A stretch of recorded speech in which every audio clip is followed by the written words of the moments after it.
Arkadaşlar herkese merhaba. Yeni bir videoyla beraberiz. Bu Bir de Sen Gör Gizli İlimleri kanalına uzun bir süredir video atamıyordum. Şimdi fırsatını buldum. Sizin için bir video yapmaya karar verdim. Çünkü son zamanlarda bana şöyle bir soru geliyor. Bu soru çoğaldı ve sık sık gelmeye başladı. Sizden gelen mailleri ve soruları, mesajları okumaya çalışıyorum. İnanın o kadar çok mesaj geliyor ki tek tek cevap vermeye çalışıyorum. Arada kendi işlerim de var ve müsait olduğum sürece sizlere tek tek cevap vermeye çalışacağım. En çok gelen sorulardan bir tanesi şu: sıkıntı ve yokluk anında ne okuyabiliriz? Sıkıntı ve yokluğumuz ne şekilde geçer? Üzerimizdeki bu bereketsizlik nasıl kalkar? Son zamanlarda gerçekten millet olarak o kadar bir sıkıntılı zamandan geçiyoruz ki bereket kalkmış. Her şeyde pahalılık var. Bir toplumun imanı zayıflarsa o toplumdan Allah Zülcelal bereketi de kaldırır götürür. Peki ne yapmamız gerekiyor?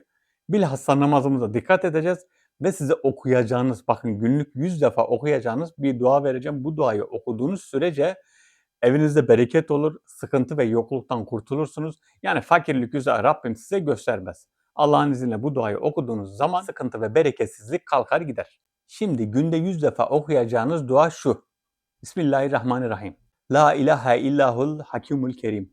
La ilahe illahul aliyul azim. Subhane rabbus semavatis. Sebi ve rabbul arşil azim. Elhamdülillahi rabbil alemin. Bu duayı günde 100 defa okuyacaksınız. Sabah okuyabilirsiniz, akşam okuyabilirsiniz, gün içinde okuyabilirsiniz. 100 defayı okuyun. 100 defayı bir defada bitirmeniz çok önemli.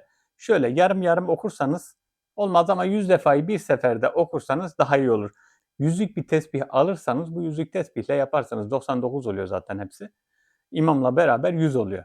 Bunu okursanız Rabbimin izniyle evinize bereket gelir. Sıkıntı ve yokluktan Allah'ın izniyle kurtulursunuz. Size bu verdiğim duanın kaynağını göstereceğim. Bakın Gizli İlimler kitabından şöyle göstereyim size.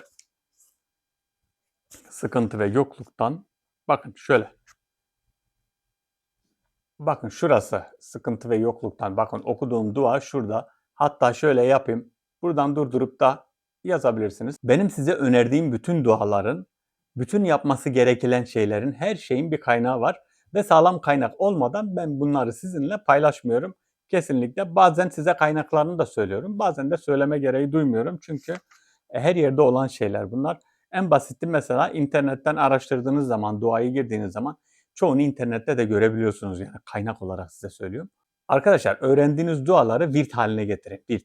Virt ne demek biliyor musunuz? Günlük çektiğiniz dualar veya günlük çektiğiniz, günlük okuduğunuz zikirlerdir.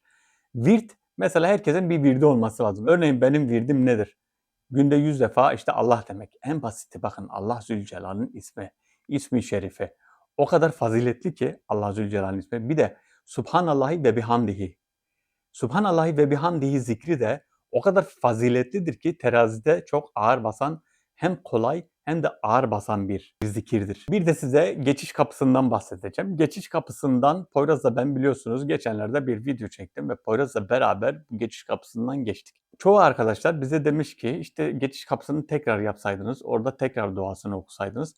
O sıra öyle bir şekilde oldu ki farklı bir yerde çıktık ve nerede çıktığımız belli değil. O benim tırmandığım yolun üst tarafında aynı yol var ve o yol dönüyor. Şöyle dağın tepesini düşünün. Dağın tepesinden dönüyor, böyle dönüyor. Altta da aynı yol var, aynı uçurumlar var. Üstte de aynı uçurumlar var ve o gördüğünüz bir de mavi boruyu soran arkadaşlar da olmuş.